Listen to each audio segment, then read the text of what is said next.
பரிசுத்த யாக்கோபு. யோவானின் சகோதரனே இந்த யாக்கோபு. யாக்கோபுவின் பணி பெரும்பாலும் ஸ்பெயின் நாட்டில் நடந்ததாக வரலாறு கூறுகிறது. ரோமர்களின் ஆளுகைக்குள் இருந்த ஸ்பெயின் நாட்டில் யூதர்கள் ஏராளமாக இருந்தார்கள். இவர்கள் பலர் அடிமைகளாக பிடித்து செல்லப்பட்டவர்கள். அவர்களிடையே யாக்கோபு இறைவனின் போதனைகளை எடுத்துரைத்து நம்பிக்கையூட்டினார். ஸ்பெயினில் தன்னுடைய போதனைகளை முடித்த பின் மீண்டும் எருசலேமுக்கே திரும்பினார் யாக்கோபு. அங்கும் தன்னுடைய போதனைகளை தொடர்ந்தார். இயேசுவையே சிலுவையில் அறைந்த கூட்டம் அங்கே இருந்தது.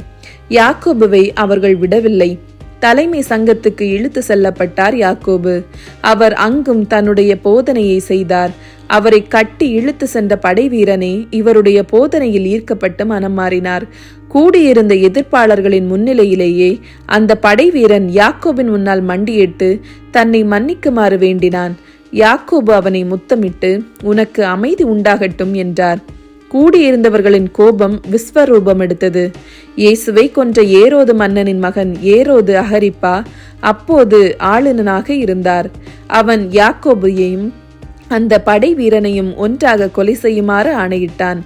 இருவரும் ஒரே நேரத்தில் சிரசேதம் செய்யப்பட்டார்கள்.